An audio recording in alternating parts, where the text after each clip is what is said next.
লৈছোঁ তাৰপিছত আমি এইখিনি এনালাইচিছ কৰিব লাগিব ষ্টেটমেণ্ট ল'ব আছে তো এতিয়া মই একো মন্তব্য নিদিওঁ আমাৰ 3জন মানুহ আহিছে আৰু এজন এক্সট্ৰা ফটোগ্ৰাফাৰ আহিছে থেংক ইউ সেইটো আমি সোনকালে কৰি দিম এইটো সপ্তাহ বাছ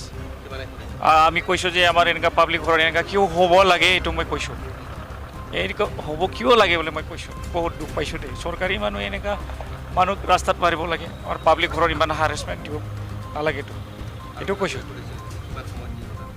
10:30 কথা সুধি আছে আমি 10:30 কৈছোঁ মইতো নাজানে